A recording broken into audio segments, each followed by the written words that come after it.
Assalamualaikum warahmatullahi wabarakatuh. Waalaikumsalam warahmatullahi wabarakatuh. Assalamualaikum warahmatullahi wabarakatuh. Waalaikumsalam warahmatullahi wabarakatuh. Alhamdulillah, alhamdulillahirabbil alamin. Assalatu wassalamu ala asrafil anbiya'i wal mursalin Sayyidina wa maulana Muhammad Sallallahu alaihi Ashhadu wasallam. la ilaha illallah Waalaikumsalam wal warahmatullahi haqqul mubin Wa ashhadu anna Muhammadan abduhu wa rasuluhu was-sadiqul wa'dal amin. Allahumma sholli wa sallim wa barik wa karim ahzanul nabil karim idinil ladzi min jamalika wa innal ladzi min jalalika wa innahu min kitabika wa tahirin wal mujahidina amma ba'du ibadullah wa ittaqullah. Bersyukur kita kepada Allah dengan mengucapkan alhamdulillahirabbil alamin atas segala limpahan karunia, rahmat dan hidayahnya. Serta dengan izinnya juga kita dapat menjalankan amanahnya, beramal dan beribadah zahir batin dunia dan akhirat. Bersalam kita tidak akan pernah kita lupakan. Marilah sama-sama kita sampaikan kepada junjungan kita Nabi Allah, Nabi al-akhirul zaman, Rasulullah Muhammad sallallahu alaihi wasallam. Atasnya kalimahnya kita kalamkan bersama-sama dengan membacakan Allahumma sholli ala sayyidina Muhammad wa ala ali jamaah grup alaihi 10 dan Muhammad. 11 bergabung rahimakumullah. Di dalam kita mentajalikan hakikat Tuhan pada diri adalah mengkaji kembali pada sifat zahir dan batin atau aftar dan ba'dalnya bagi Allah. Tidaklah boleh dikatakan sifat zahir dan batin dalam makom penyebutan, hanya boleh disebut dengan aftar dan ba'dal. Mengkaji yang telah lalu, kita kembali kepada kajian yang menyusul kepada wujudnya alif bertajali pada diri dalam makom nafsin wujud. Apa yang dikatakan nafsi wujud, di mana tempat bertajalinya alif yang dibicarakan, yang pernah kita kaji dalam makom tersirat. Kalau makomnya tersirat, maka adalah wujud tersirat yang akan bertajali pada makom tersirat.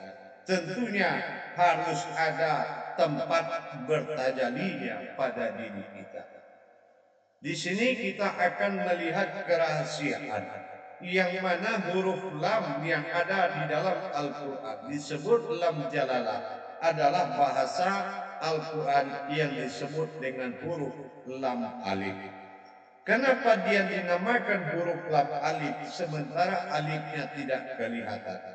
Nah, ini juga harus kita perhatikan. Kenapa huruf lam jalalah itu disebut di Al-Quran lam alif, padahal alifnya tidak kelihatan. Nah, tetapi pada maknanya adalah lamnya dari alif. Lamnya dari alif berarti lam ini tersirat. Lam jalalah tidak boleh dijadikan tulisan atau bahasa di dalam Al-Quran, kecuali lam aftar yang berbentuk khail. Tapi dalam lam jalalah tidak dibolehkan lam tersebut yang melingkar itu tidak dikatakan dia sebuah tulisan, tapi disebut dengan jar. Jar itu artinya khusus. Jadi lam jalalah adalah lam khusus. Kenapa dia lebur menjadi hakikat perwujudan alif yang nyata? Alif lam alif bernama lam alif adalah lamnya dari alif, makanya dia disebut lam alif. Ini jarang diperhatikan oleh sebagian umat. Ternyata huruf hijaiyah dalam Al-Quran itu sampai pada masa sin dia akan menyebut dan akan menghayatkan sebuah wujud mana kodrat Tuhan dan wujudnya kodrat umat. Dengan demikian kita harus melihat kembali kepada perjalanan yang dimaksud dengan nafsi wujud.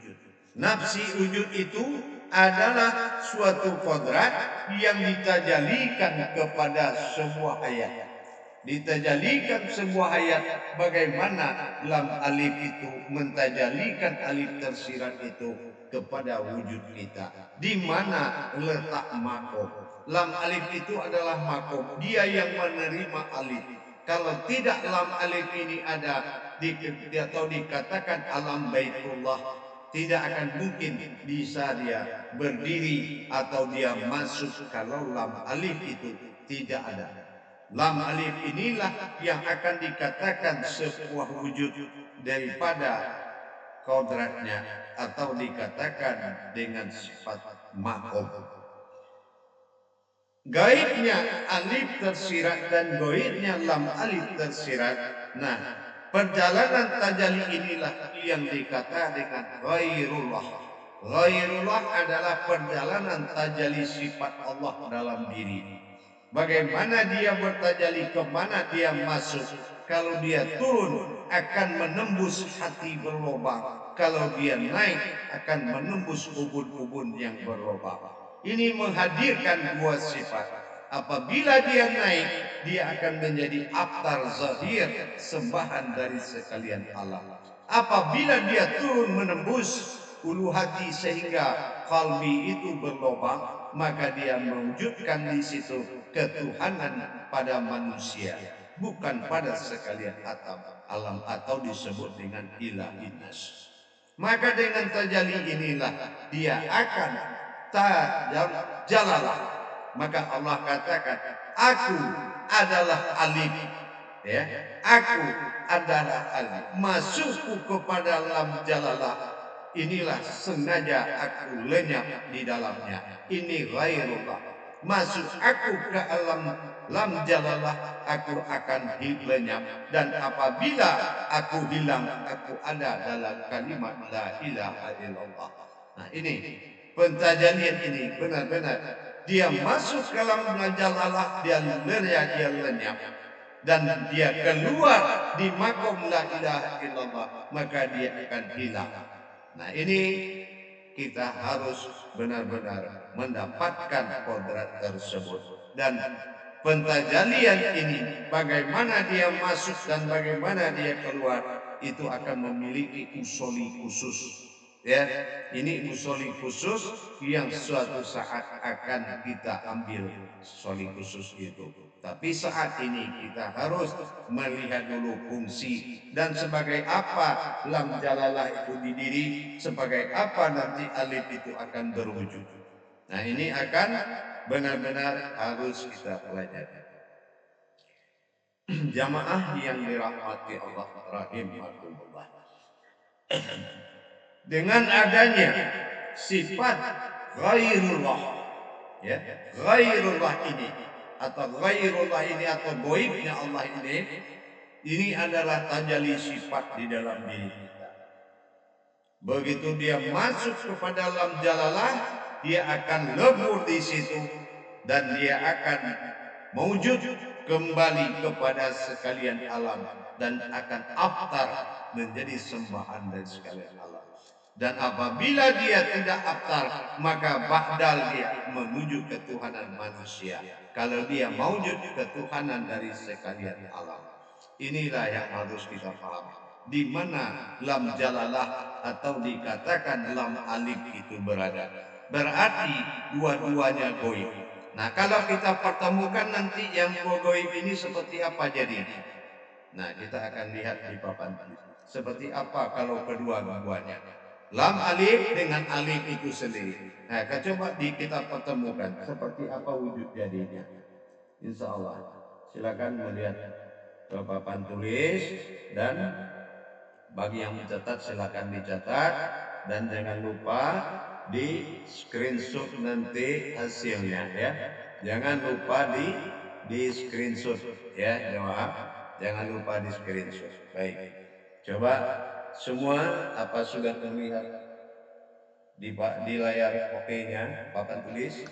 Sudah ya. Baik, sudah insya Allah. Kita coba belajar. Perhatikan baik-baik.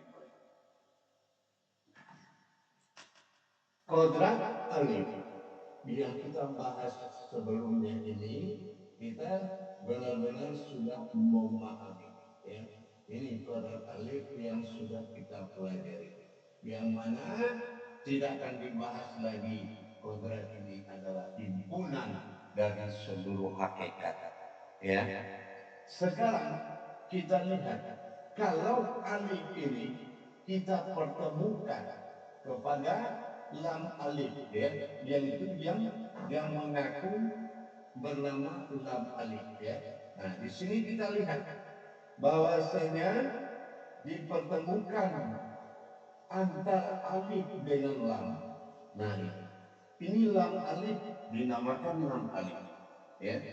Nah, di sini ternyata kalau ini dipertemukan, ini dinamakan kodratnya adalah ghairullah ya. Ini yang dikatakan dengan ghairullah gitu ya. Disebut dengan ghairullah. Ya. Ini yang dikatakan dengan ghairullah. Alif dia akan lenyap ya. Sifat alif dia akan alif adalah ya. Alif, nah ini alif ya. Alif ini akan lenyap di dalam lam jalalah ya. Lam jalalah dia akan lenyap ya.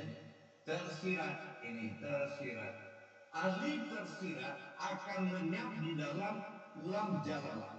Nah, di sini dia lenyap ya. Di sini dia akan lenyap dan hilang dalam kalimat la ilaha illallah ya. Nah, dia akan lenyap di dalam kalimat la ilaha, ini akan hilang. Dia hilang di dalam kalimat la ilaha illallah. Nah, aku alif, maka lenyaplah aku dalam lam jalalah dan hilanglah aku dalam kalimat la ilaha illallah. Apa maksud daripada itu? Lam jalalah adalah kodrat yang mentajalikan. Ya, ini makom. Lam jalalah adalah makom. Ini sementara alif adalah sir atau tersirat. Sementara hilang ini adalah lahir. Ini adalah alam, ya, alam, alam jasad. Ini adalah alam jasad. Jadi alif adalah sir yang lenyap di dalam makom dan hilang di alam jasad. Jadi kalau sudah dia bertajali seperti ini, maka ini akan menjadi baitullah. Ghairullah akan menjadi baitullah. Dia akan menjadi baitullah atau kiblat.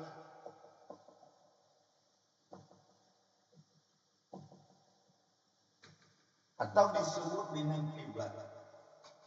Ya. Ini akan menjadi kiblat. Di mana pada diri kita ini terjadi? Nah, di sini kita akan melihat nanti wujud dari makom ghairullah yang menjadi kiblat ini disebut juga dengan markubah, ya, markubah, markubah.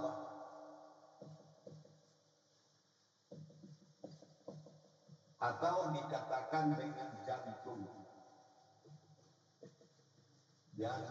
halus, ya, atau dikatakan dengan jantung halus.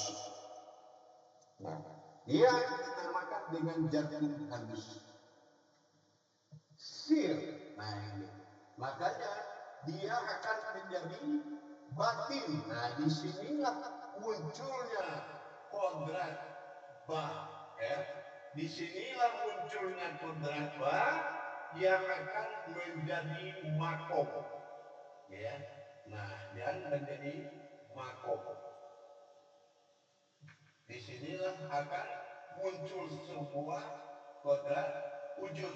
Nah, ini namanya wujud, ya. Wujud inilah yang akan menggerakkan jantung tersebut. Wujud inilah yang akan menggerakkan jantung, ya. Nah, ini tersirat yang menjadi nafas, ya. Nah, ini yang menjadi nafas, ya. Nah, turun naiknya dari sini, turun naiknya ini yang akan menjadi nafas. Apabila dia turun ilahinas, dia naik rabbil alamin. Sementara lam jalalah adalah kodrat yang akan menandakan hidup dan mati yang akan berkiblat kepadanya. Ini dinamakan markubah. Markubah. Apa yang bulat di sini? Ini yang dikatakan dengan masrik. Masrik, ya. Masrik. Ya, itu matahari hidup. Dan di sini dikatakan dengan maghrib, ya, maghrib. Nah, itu, ya. Atau dikatakan dengan di sini mati dan di sini dikatakan hidup. Jadi semua yang mati dan semua yang hidup inilah kiblatnya, Baitullah.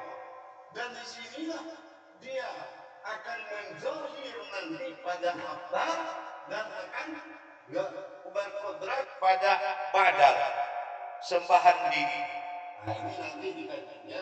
Yang penting wujudnya sudah jelas seperti ini dan ini dipelajari. Kalau dia naik nanti, nah gitu ya, dia akan, ini yang dikatakan urat nyawa yang tidak berurat dan tidak berdarah. Yang berdarah dan berurat yang berdarah adalah yang pergi ke bertajali ke hidup dan bertajali ke mati. Nah, itu yang berurat ke darah. Tetapi yang naik turun ke dalam markubah, itulah tali nyawa yang tidak berurat dan berdarah. Nah, inilah penyebab terjadinya Baitullah di dalam kiblat markubah disebut jantung halus. Ya, inilah asal usul jantung kita. Beginilah dasar asal usulnya. Alif di dalam diri itu. Yang kedua diri apabila dia zahir nanti setelah kita kaji. Yang ke dalam diri dia wujud menjadi hayat itu akan kita kaji juga. Dan tajalli ini memiliki tajalli khusus yang akan nanti menjadi amalan. Silakan dicatat.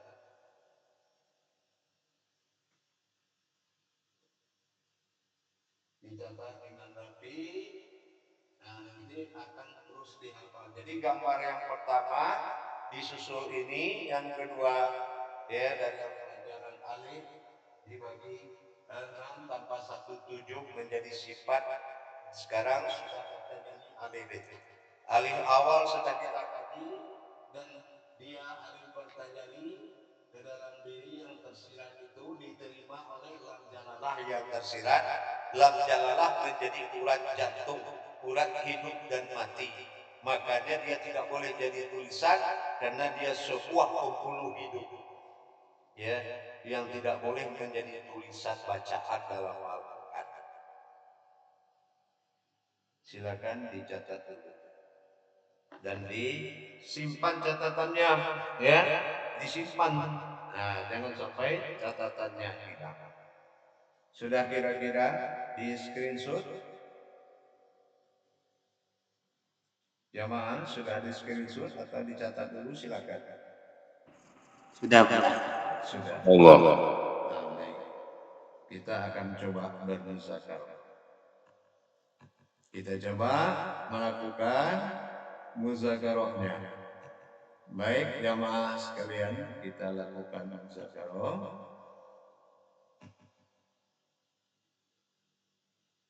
Baik. Salam muzakaratun fil jami'ati rahimakumullah. La Allahu Akbar. Atur jamaahnya.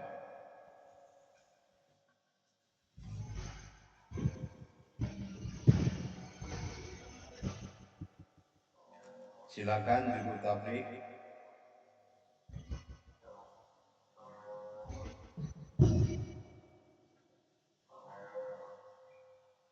Juru tabliknya ada apa enggak?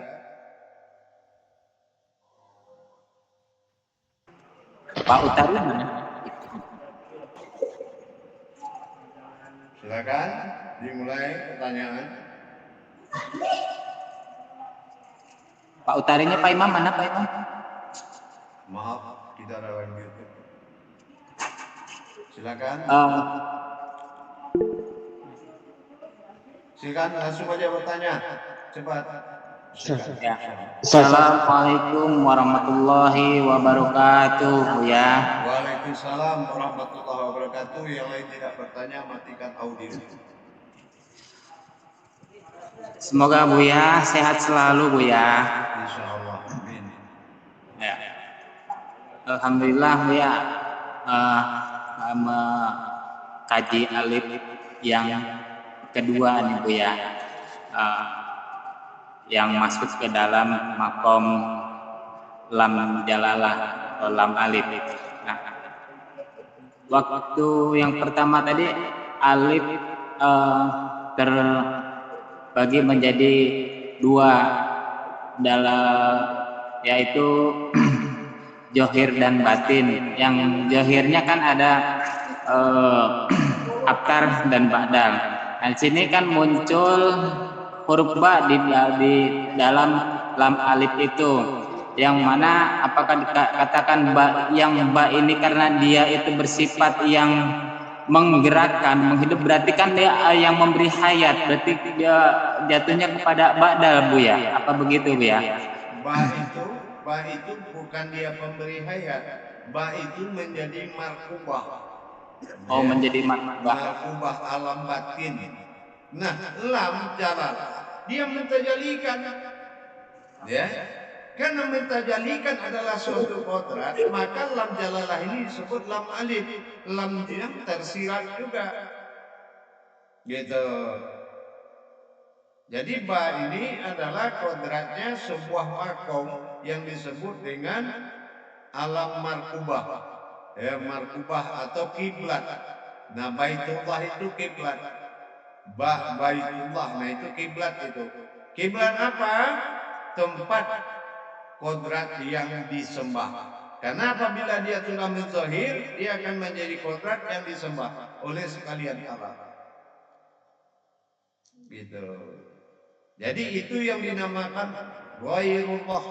Ghairullah ini perjalanan batinnya Allah, ya, yang akan menjadi sembahan oleh sekalian alam.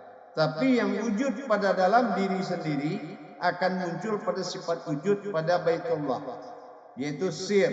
Nanti itu ilahin nas. Nah, ini yang abtar jadi ba'dal tadi. Mana yang abtar sifat nyata, mana yang ba'dal sifat batin. Gitu, paham? Insya Allah, Buya. Nah, makanya jarang kita lihat orang paham tentang lam alif. Lam alif hamzah ya itu kan lam alif namanya. Nah, Tapi orang tidak berpikir sebagian mana alifnya lam itu, lam alif gitu. Ya, makanya dia adalah lamnya alif, yaitu makom tersirat. Makanya lam alif namanya, karena dia makom tersirat. Maka dikatakan lenyaplah aku dalam lam jalalah dan bilang dalam la ilaha illallah. Napa la ilaha illallah? La ilallah adalah himpunan diri zahir. Nah, jadi disitulah dia akan lenyap dan menjadi hayatnya. Menjadi hayat. Paham? Insya Allah Buya. Alhamdulillah. Ya, terima kasih Buya atas penjelasannya. Assalamualaikum warahmatullahi wabarakatuh. Waalaikumsalam. Waalaikumsalam warahmatullahi wabarakatuh. Assalamualaikum warahmatullahi wabarakatuh. Bu ya, mohon maaf bukan kondisinya barusan Bu ya. Oh iya, silakan. Silakan jemaah yang tanya silakan angkat kedua tangannya, silakan. Baik, saya menunggu Bu ya. Saya mau izin bertanya. Assalamualaikum warahmatullahi wabarakatuh Bu ya. Waalaikumsalam warahmatullahi wabarakatuh. Semoga Bu ya dan keluarga sehat selalu Bu ya. Amin. Baik, begini Bu ya, ada yang menggunakan ini mengenai alif. Ini dikatakan alif sir ya Bu ya. Yang alam alif itu berarti alif sir atau masuk lenyap pada lam. Lam itu adalah alam. Maka alam ini lam ini menjadi markubah yang dikatakan ghairullah Bu ya. Di sini hadis itu akan muncul batin. Berarti ini yang dikatakan makom batin itu adalah markubah Bu ya, seperti mohon penjelasannya Bu ya. Namanya kalau lam jalalah itu dikenal dengan nafsi wujud. Ya. Nafsi wujud namanya, yaitu dia beda dengan yang lain. Kodratnya di jar itu khusus. Ya. Kodratnya lam jalalah itu disebut dengan jar, huruf jar. Huruf jar ini kan tidak boleh dipakai jadi tulisan. Itu namanya huruf jar. Ya. Nah, berbeda dengan yang bersifat huruf la. Nah, kalau ini lam abtar. Ya. Begitu ya. Nah, kalau ini jalalah ini yang jar. Jar itu tidak boleh dia menjadi tulisan. Gitu, atau bacaan. Ya, itu makanya dia jar. Jadi dia khusus gitu. Paham? Alhamdulillah, insya Allah Bu ya. Terima kasih Bu ya atas penjelasannya. Semoga menjadi penguat bagi kita semua. Amin ya Allah ya Rabbal Alamin. Insya Allah lanjut. Disebut jar itu karena kodratnya sebagai tajali, kayak di jantung dia menjadi urat jantung. Yang satu mengarah ke masyrik sebagai hidup, dan yang satu mengarah ke maghrib talinya, tali lam jalalah itu. Nah itu. Oh iya Bu ya, yang dikatakan wal masrik wal maghrib itu Bu ya. Iya, itu yang masrik wal maghrib. Insya Allah. Alhamdulillah, terima kasih Bu ya. Assalamualaikum warahmatullahi wabarakatuh. Insya Allah dilanjut ke Pak Lazizi. Silakan Pak Lazizi, waktu tepat dipersilakan. Assalamualaikum warahmatullahi wabarakatuh ya. Waalaikumsalam warahmatullahi wabarakatuh. Semoga Buya dan keluarga semua sehat selalu Buya. Insyaallah, amin. Mohon penjelasan kembali Buya tentang alif yang lenyap dalam lam jalalah itu Buya. Iya. Lam jalalah adalah kodrat tajali, sir tajali. Jadi dikatakan dia lam alif. Lam jalalah adalah lam tajali. Nah, tajali Allah. Nah, disebut jalalah. Jadi dia adalah sebuah kodrat yang mengantarkan satu ke sir, dua ke hayat dan maghrib, masyrik maghrib. Dan dia yang menyimpan. Ini adalah rahasia yang disebut dengan kodrat nafsi wujud. Nafsi wujud dia tidak boleh jadi bacaan, tapi dia menjadi kodrat. Maka dia lenyap di lam jalalah dan hilang dalam la ilaha illallah. Hilang dalam la ilaha illallah itu apa? setelah menzohirnya nanti alif ini menuju abtar, maka dia akan menjadi gerak yang tak terlihat. Itu yang dikatakan hilang dalam la ilaha illallah. Gitu. Paham kira-kira? Insya Allah ya, insya Allah. Mana yang dikatakan la ilaha illallah itu? Inilah nyatalah pada zohirku. Kalau dia sudah nyata menjadi zohir dan dia tidak lagi berwujud seperti itu, tapi telah mewujud sebagai zohirullah, dari ghairullah menjadi zohirullah. Makanya dia bilang hilang dalam kalimat la ilaha illallah dan lenyap dalam alam jalalah menjadi zohirullah. Jadi zohirullah inilah yang akan menjadi hayatullah. Nah, paham kira-kira? Insya Allah ya, insya Allah. Ya, lanjut. Alhamdulillah, terima kasih Pak Haji atas pertanyaannya dan terima kasih Bu atas penjelasannya. Insya Allah ada Pak Budiman. Silakan Pak Budiman, waktu 4 dipersilakan. Assalamualaikum warahmatullahi wabarakatuh Buya. Waalaikumsalam warahmatullahi wabarakatuh. Kaji malam ini cukup lumayan Buya. Jadi kalau pertanyaan saya nanti ada salah, mohon maaf sebelumnya Buya.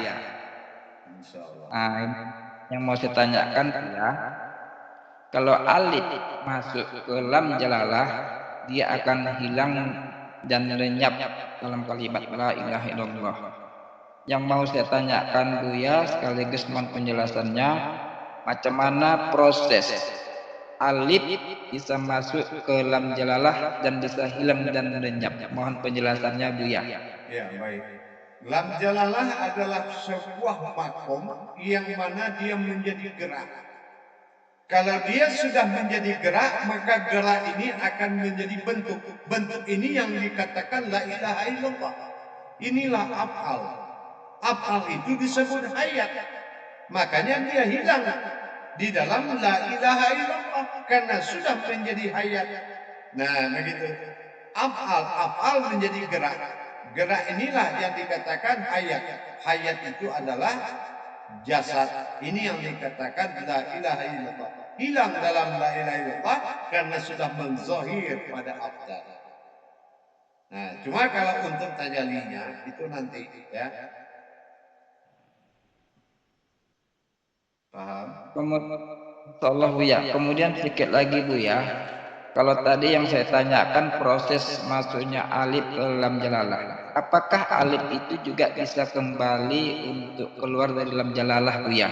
Tidak, karena dia mewujud kembali pada dohir dan batin. Kalau alif adalah dia tersirat sir, tapi kalau dia mewujud, dia akan menjadi batin. Ya, dia akan menjadi sumber dari zohirnya. Jadi kalau dia sudah menzohir, berarti sudah hayat, sudah nyata amruhu. Jadi tidak lagi dia posisi kembali menjadi alif, tapi sudah abtar, terlihat pada zahir ba'dal hayat dalam kodrat. Maka jadilah diri amruhu. Nah, seperti itu. Paham? Insyaallah ya. Yang terakhir Bu ya. Apakah kalau kita amalkan Bu ya, atau kita tajalikan praktekkan, apakah kita juga inilah yang menyebabkan kita bisa tidak terlihat dari yang lain? Kita itu tidak ada. Kita kaji tauhid. Kalau masih ada kita, Tuhan beda dengan kontraknya semuanya. Jadi tidak dibawa bahasa kita atau bahasa pengamal. Di sini kun fayakun. Jadi maka terjadilah. Ya, jadi bukan kita yang mengamalkan, kita sudah amalan. Kenapa kita menjadi mengamalkan? Nah ingat, tauhidun tidak menjadi dua. Kalau ada yang mengamalkan, berarti dia tauhidin, bukan tauhidun. Paham? Insyaallah Bu ya, semakin jelas Bu ya. Insyaallah. Terima kasih banyak Bu ya. Assalamualaikum warahmatullahi wabarakatuh. Waalaikumsalam warahmatullahi wabarakatuh. Alhamdulillah, terima kasih atas pertanyaannya dan alhamdulillah Bu ya atas penjelasannya. Bahwasannya ini sekarang ini adalah amalannya ya Bu ya. bukan lagi mengamalkan tapi amalannya dia. Nah, itu dia. Insya Allah Jus ya. amal. Insya Justru Allah. dirimu lah yang Insya Allah. diamalkan oleh Allah. Ya, kalau ada kita mengamalkan berarti kita berbeda menjadi persekutuan mutlak bagi Allah. Siapa engkau? Ini yang tidak akan ada jawabannya. Tapi kalau sudah menjadi wujudnya, tidak akan pernah dia tanya. Mengamalkan bukan diri yang mengamalkan, tetapi diri yang diamalkan. Nah, ini tauhidun. Baik. Alhamdulillah, insya Allah ya, alhamdulillah, terima kasih Bu ya. Ada, silakan ya Maaf, masih ada yang ditanyakan kepada Buya, silakan angkat pandangan. Insya Allah ada Pak Rajudin, silakan Pak Rajudin, waktu dan tempat dipersilakan. Terima kasih. Assalamualaikum warahmatullahi wabarakatuh ya. Waalaikumsalam warahmatullahi wabarakatuh. Semoga Buya sehat walafiat beserta keluarga semuanya. Amin. Amin insyaallah. Tadi Buya berkalam alif itu turun naik, bila ke bawah itu jadi ilahinas, bila ke atas Rabbul Alamin. Jadi itu apakah ditandai dengan naik turun napas kita juga Buya? Mohon penjelasannya. Naik napas itu bukan napas yang naik, bukan napas yang turun, tapi alif hamzah, alif kasroh dan alif kasroh itu namanya artinya aku naik ke tahtaan ketuhananku dan aku wujud dalam wujud umatku kalau dia ke dalam. Jadi tidak ada turun naik, cuma naik kepada derajat ketuhanan. Apabila dia naik, maka dia abtar pada zahir, sembahan dari sekalian alam. Kalau dia turun, dia ba'dal, sembahan oleh diri. Nah, seperti itu. Jadi naik turun itu adalah suatu adab bagi beliau, wujud Allah SWT. Paham? Insya Allah Buya, terima kasih. Assalamualaikum warahmatullahi wabarakatuh. Waalaikumsalam warahmatullahi wabarakatuh. Alhamdulillahirrahmanirrahim. Terima kasih para guru pertanyaannya, mengucapkan Buya atas penjelasannya. Insya Allah silakan jemaah masih ada, silakan angkat tangannya untuk ditanyakan kepada Buya.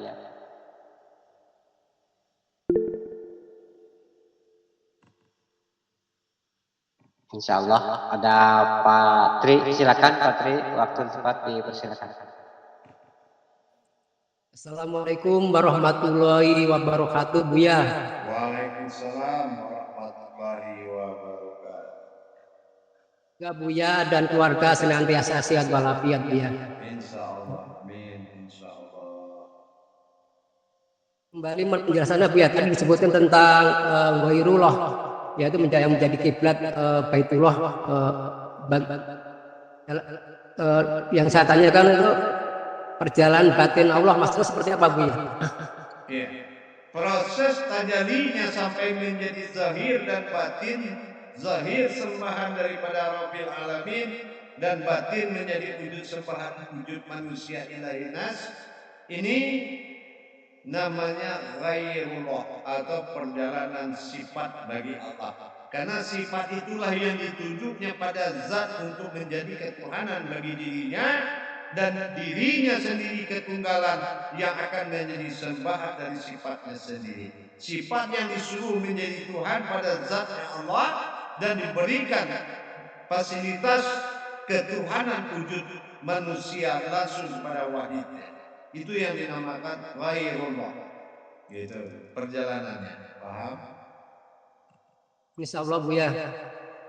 Terima kasih Bu. Warahmatullahi wabarakatuh. Insya Allah. Waalaikumsalam warahmatullahi wabarakatuh. Alhamdulillah. Masih ada? Amin. Masih ada pertanyaan? Masih adakah jemaah? Silakan. Baik. Kalau tidak ada, nanti saya kembali 10 menit lagi. Assalamualaikum warahmatullahi wabarakatuh.